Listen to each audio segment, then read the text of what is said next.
Vamos a pasar a otro tema, a la extensión del IFE al cuarto retiro con el ex ministro Nicolás Eyzaguirre. ¿Cómo está usted, Nicolás? Muy buenos días, tanto tiempo. Don Rafael, lo mismo digo por este lado. A ver, como locura fiscal ha catalogado usted que como que no le tiene miedo a generar polémica con este tipo de declaraciones. ¿Por qué una locura fiscal? ¿Qué se podría hacer con el IFE? ¿Qué se debería hacer con el cuarto retiro? A ver, dije que podríamos caer en locuras fiscales, no que estamos en locuras fiscales. Para precisar. Aquí ustedes, los periodistas son buenazos para pasarse 4 pueblos, uno dice A y ustedes ya lo tienen en Z. O sea, uno tiene que ponerse en el peor conjunto de circunstancias posible en este tipo de temas, don Nicolás, y supongo que es por eso que usted ha advertido en contra de aquello. Claro, o como se dice, entre ponerle y no ponerle, mejor ponerle. ¿Por qué podríamos llegar a una locura fiscal? ¿Cómo hacer hoy día para focalizar el IFE? Hablamos mucho tiempo en contra de la focalización, pero dados los primeros síntomas de que esto podría estar reenrielándose, el IFE debe pagársele a todo el mundo, solo a los que no tienen trabajo. ¿Cómo comprobar aquello? ¿Hasta cuándo debería ser? Ok, déjeme hacer un poquitito de historia sin latear, para poner esto en contexto. Primero, yo soy completamente consciente que la gente lo ha pasado pésimo. Por tanto, no se trata aquí de venir, digamos, a mirar desde lo alto como un economista insensible y decir, mire, haremos esta cosa. Y hay mucha gente que lo sigue pasando pésimo. Pero para que miremos las cosas en perspectiva, uno en el colegio siempre le enseña que el orden de los factores no altera el todo, ¿cierto? Que 4 por 2 es 8 y 2 por 4 es 8. Bueno, en economía esto no es así. Es solo en la multiplicación, le iba a decir eso precisamente. Claro, aquí el orden de los factores sí altera el producto. Entonces, ¿qué pasó? Que durante el primer año de la pandemia, el año 20, el gobierno anduvo ayudando a cuentagotas, lleno de letras chicas, cuando realmente se necesitaba de forma urgente. Fíjese usted, Rafael, que para el invierno del 2020 nosotros habíamos perdido casi 2 millones de empleos respecto al invierno del 2019. Entonces realmente estaba en buen chileno la tendalada. O sea, no era solo gente que no podía trabajar producto de la pandemia, sino que además que la gente que no trabajaba no tenía ingresos, no podía comprar, y por tanto empresas que sí podían funcionar no vendían ni despedían trabajadores. Entonces estábamos en una especie de agujero negro, la economía estaba implotando. Y bueno, el gobierno tiraba a cuentagotas, repartía unas cajas por aquí y por allá, y frente a esa desesperación, lo que ocurrió fue que se generó el famoso primer retiro, ¿cierto? Se hizo el primer retiro, eso obviamente le dio dinero a la gente para poder sobrevivir, lo que es muy bueno, y eso comenzó a sostener la economía y evitar que se cayera. Y es así como después vino un segundo retiro y vino un tercer retiro, y el gobierno poco a poco subía la oferta de ayudas públicas, que tendría que haber sido lo que se hiciera desde el principio. Y yo le puedo dar cifras comparables, voy a aburrir de cuánto carne tiró a la parrilla, como se dice en buen chileno, países como Australia, o como Canadá, o como Inglaterra, como Estados Unidos, y lo nuestro era realmente demasiado mesurado. Entonces el sistema se desbordó por el lado de los retiros y la gente comenzó a pagar con sus pensiones la posibilidad de sobrevivir el mes, digamos, lo que es completamente un contrasentido. Bueno, tanto fue lo que demoró el gobierno que después se tuvo que pasar de largo, porque la verdad sea dicha, por ejemplo, en este invierno, para comparar, si habíamos el invierno del 20 perdido 2 millones de empleos respecto del 19, en este invierno ya se ha recuperado más de la mitad de esos empleos. Y por ejemplo, los empleos asalariados formales ya se han recuperado casi íntegramente. Y donde queda más por recuperar todavía es básicamente los empleos por cuenta propia y en los servicios domésticos. Entonces, se llegó tarde y se llega mal, porque inicialmente el IFE, acuérdense que primero tiraron 65 lucas, sí, y 65 lucas era lo más que le daban a usted para llegar a 100. O sea, si usted tenía 40, le daban 60 nomás. Y si tenía 80, le daban 20 nomás. O sea, un tercio de un sueldo mínimo. Claro. En el caso que le dieron a 65, en el caso que le dieron a 65, porque era suplementario, era lo que a usted le faltaba por persona para llegar a 100. ¿Me explico? Bueno, este año, algunos dicen que porque habían guardado la plata para tirarla este año porque ahora había elecciones. Yo creo que eso es una mala interpretación. Yo no quiero pensar eso del gobierno. Lo que creo que les pasó es que se le comenzó a desordenar completamente sus propias bancadas. Y las propias bancadas de la centro-derecha eran los que más, al final, pedían los sucesivos retiros. Don Nicolás, permítame la interrupción, pero yo recuerdo al senador Moreira con una habilidad para saber de dónde venía el viento, en el primer retiro ya declarándose a favor. ¿No puede ser complementaria las dos cosas que usted está diciendo, que se había guardado dinero para este año que es electoral y que además se le desordenaron las filas al gobierno? Yo quiero pensar bien, yo quiero pensar que realmente, bueno, como ocurrió, acuérdese usted que con la crisis social, la primera reacción del presidente fue decir que esta era una tropa de delincuentes que querían declarar una guerra al país, pues. Y la primera dama, de quien yo tengo una excelente opinión como ser humano, dijo, chuta, aquí estamos llenos de alienígenas. O sea, no entendían nada de lo que pasaba, la verdad, las cosas. Y mire, hoy día es lo que estamos, ¿no? En términos de cómo se ha institucionalizado lo que es una crisis evidente y no era un problema de delincuencia. Independientemente que algunos delincuentes se hayan aprovechado, obviamente, a río revuelto. Bueno, yo creo que no entendieron bien el problema, ¿no? Todos gritábamos, los economistas, mire lo que está haciendo hasta Trump, mire lo que está haciendo Johnson en Inglaterra, que estaban tirando cheques por doquier, ¿cierto? Porque la economía estaba echando cuarto. No lo hicieron. Producto de lo cual el río se desbordó. ¿Por qué lado se desbordó? Por los retiros.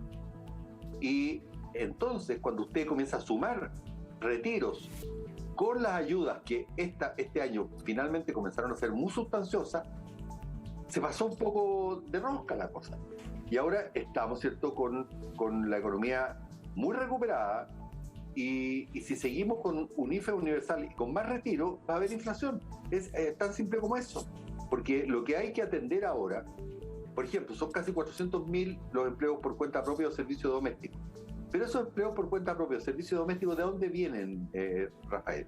¿Que las empresas no están vendiendo, que hay un problema de demanda? No.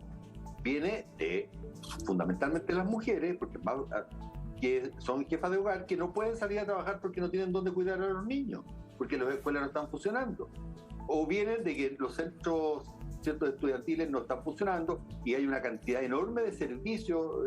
Yo trabajo en la FEN y usted ve que se instalan gente que provee comida, etcétera. En todos los campos universitarios eso no está funcionando. Facultad de Economía y Negocios de la Universidad de Chile, la FEN. Claro. Que queda ahí en Portugal con Diagonal Paraguay. Con Diagonal Paraguay, sí. Entonces, los problemas del servicio doméstico, los problemas del empleo por cuenta propia, tiene más que ver con que todavía hay actividades que no se han normalizado por la pandemia. No tiene que ver con lanzar, ¿cierto?, un IFE universal, porque si la persona está por debajo de la línea de pobreza, o sea, una familia de 4, debajo de 500.000 pesos, obviamente el Estado los tiene que ayudar. Pero es que resulta que le están cayendo los 500.000 pesos por cada 4 personas a los que están ganando 700.000 o 1 millón o 1,5 millones. ¿En qué va a ayudar usted a la recuperación del empleo con eso? ¿Me estoy explicando? Sí. Entonces, sí. El problema es que el gobierno perdió el control y estamos entrando en un descontrol que, en vez de ayudar, que es necesario, a esos 800.000 familias que todavía no tienen empleo, lo que va a hacer es generarle carestía en los alimentos y en la inflación.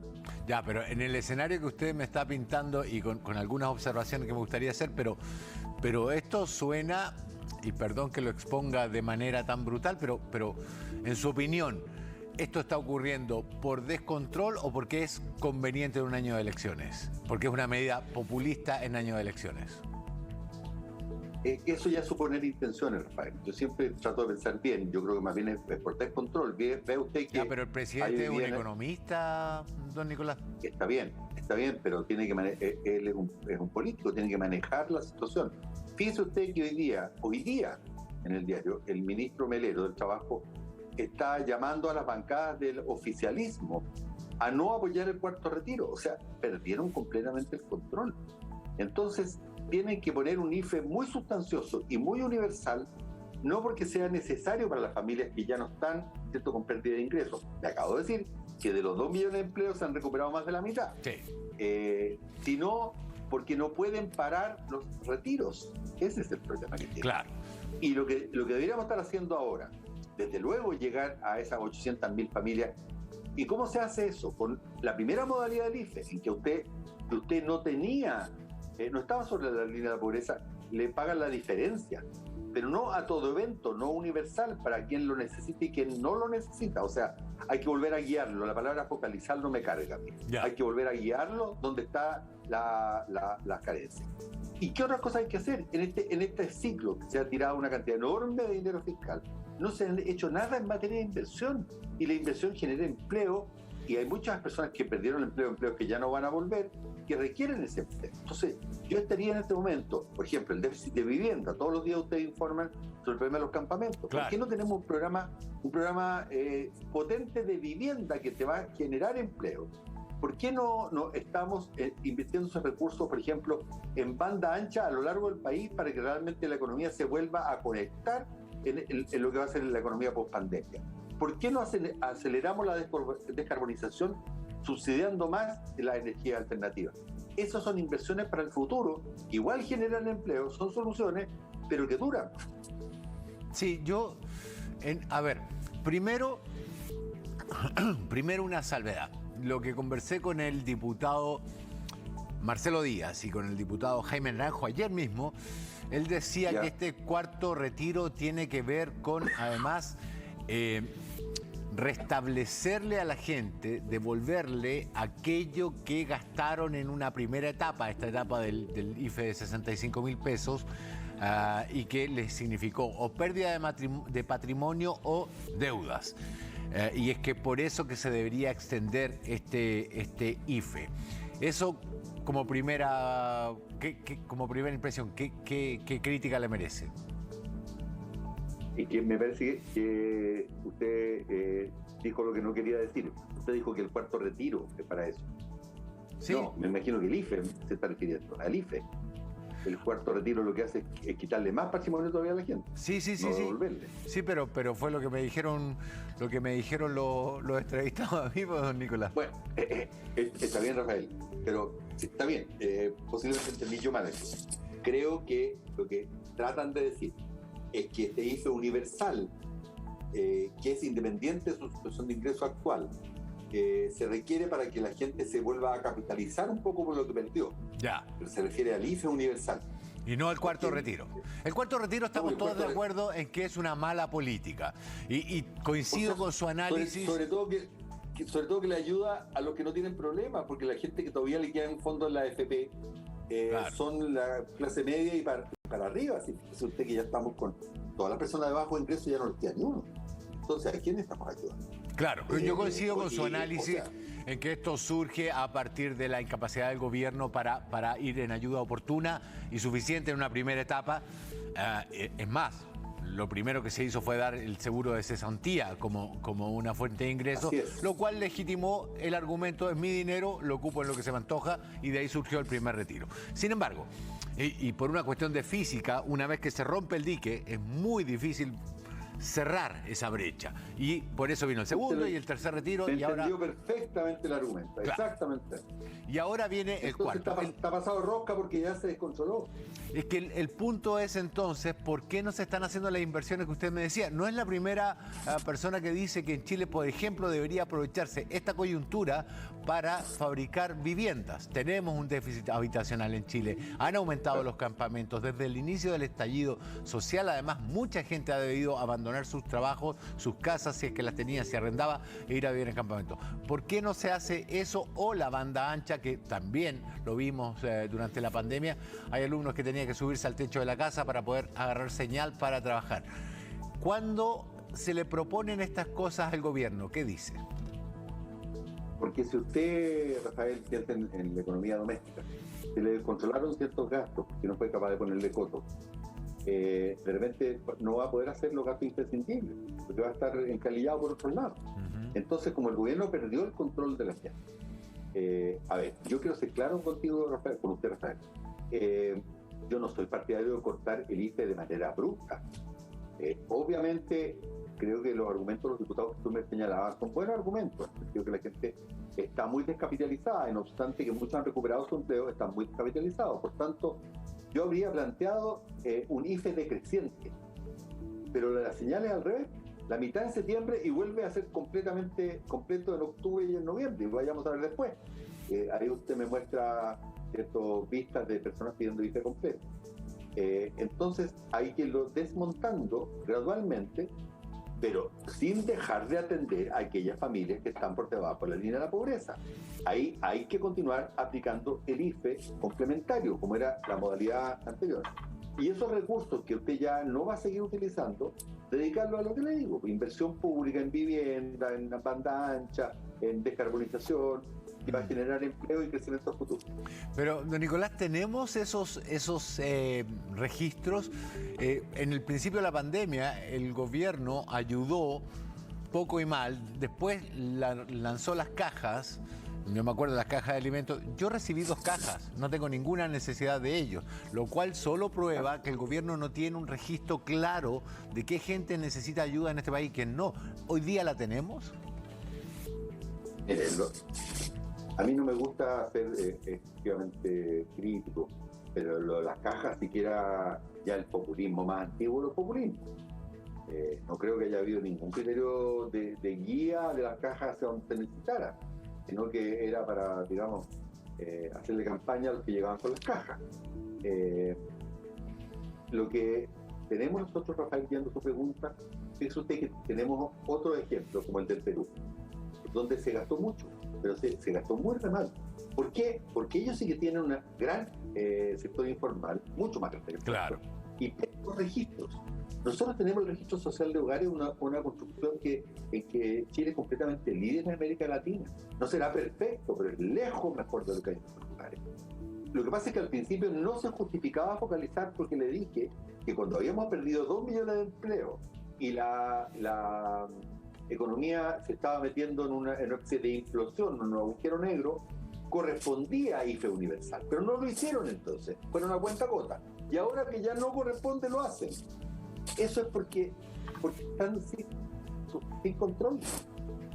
Entonces el problema es que nos vamos a gastar todo este dinero sin invertir, sin generar empleos genuinos, nuevos, y dejando al próximo gobierno en una situación bastante apretada. Porque, a ver, para que la gente tenga una idea, el IFE universal cuesta $3.000 millones al mes. Eso es una cantidad enorme de plata. O sea, lo que usted puede hacer en vivienda o en banda ancha con $3.000 millones por mes es mucho, mucho. Entonces, realmente, la falta de guía, insisto, no me gusta la palabra focalización, porque creo que esas personas que no tienen empleo tienen que recibir ayuda del gobierno. Nadie puede estar por debajo de la línea de la pobreza. Eso no es digno para un país como nosotros, no es humano. Pero no seguir con las 500 lucas para familia de 4 personas a quienes ya están ganando 1 millón o 1,5 millones. ¿Qué sentido tiene? Ahora, menos aún el cuarto retiro. Es que el cuarto retiro es el kit de este asunto, o donde mejor se conceptualiza el problema. ¿Usted cree que el sistema de pensiones chileno, el sistema de AFP, resiste un cuarto retiro? Mire, hay que separar completamente lo que es el sistema de pensiones versus lo que son las AFP. Yo lo he dicho en muchas oportunidades, lo ha dicho Paula Narváez, que es mi candidata. Nosotros estamos por mantener los ahorros de las personas, por suplementarlo con un pilar de seguridad social tanto o más grande que el de capitalización individual. Pero no estamos de acuerdo en que esos ahorros que por obligación la ley nos impone sean administrados por las AFP, porque las AFP han resultado un servicio extraordinariamente caro, oligopólico, que ha favorecido a unos pocos a expensas de la mayoría. Y hay formas, como lo hace por lo demás los países desarrollados, Holanda, Canadá, de administrar estos dineros de forma mucho más eficiente y mucho más barata para las familias, dándole mejores rentabilidades. Entonces, yo con la AFP realmente creo que ya no corresponde que siga. Pero eso no significa que retiremos los fondos que tenemos ahora, porque la gente va a necesitar esos fondos, ahora bien administrados, bien rentabilizados por, ojalá, compañías internacionales que los inviertan a través del mundo, para sus futuras pensiones. Porque si quedan sin fondos y el Estado tiene que hacerse cargo de todos los pensionados, lo que va a ocurrir, Rafael, es que no vamos a tener plata para educación, no vamos a tener plata para salud, no vamos a tener plata para ciencia y tecnología. Entonces nos vamos es como el perro que se come la cola. Le voy a hacer una pregunta que me envían por Twitter, que dice que don Nicolás dice que si viene un cuarto retiro tendremos inflación. Parece que no compra gas, no va al supermercado y su auto anda con agua porque inflación tenemos hace mucho rato y nadie hace nada. ¿Tenemos ya un problema de inflación en Chile? Bueno, no sé si el señor o señora el que nos escribe, sin duda alguna que ya se han producido ciertos fenómenos incipientes de inflación, sobre todo en algunos productos, particularmente combustible y cosas de ese tipo, porque el dólar está bastante alto. Pero aguántese un poco, porque si seguimos en este descontrol, esto se va a poner peor. Por eso es que a nosotros, que hemos estudiado, que hacemos clases de estas cosas, nos corresponde, más allá que sea impopular, advertir que claro, es macanudo, ¿cierto?, poder retirar los fondos de la AFP y tener liquidez, o que me llegue un cheque, toda una familia de 4 personas, de 500 lucas. Pero es que eso después lo voy a pagar mal. Don Nicolás, yo entiendo que en el mundo de la academia, de la política, aunque usted hoy día no sea ni parte del gobierno, evidentemente, no tenga una... No, por ningún motivo. Ni una función pública, yo sé que ustedes se comunican, conversan de esto. ¿Qué pasa con los economistas del gobierno cuando ustedes les plantea lo que está diciendo? ¿Qué le responden? Mire, yo creo, y lo dije varias veces, que el ministro Cerda, pero estoy hablando 6 meses atrás, cuando comenzaba nuevamente a recrudecer la pandemia y comenzaban las cuarentenas, etcétera, etcétera, estuvo en lo apropiado. ¿Sí? El IFE universal, que debió haber sido el año 20, se justificó en alguna parte del año 21, porque efectivamente estábamos otra vez, ¿cierto?, con los enclaustramientos, con las cuarentenas, etcétera. Pero eso se dio y el empleo se ha recuperado.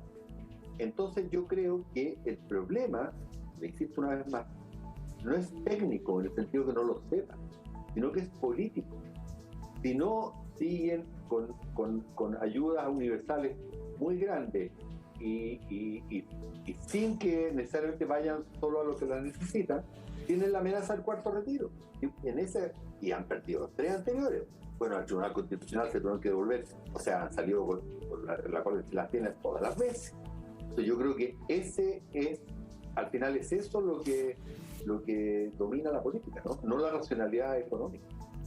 Ya, entonces, perdón, pero voy a hacer presente una contradicción en sus argumentos. Me dice que las cajas fueron un ejemplo de populismo, pero me dice que esta política que se está usando ahora es errónea y no quiere entrar en una calificación de ello. Si se sabe que el problema no es técnico, es político, y se mantiene esto, es más, se mantiene con las inconsistencias internas que tiene, que baja el IFE en septiembre, pero aumenta en octubre y noviembre. Eso, entonces, exacto. Si el problema no es técnico, sino político, ¿hay populismo en esa medida?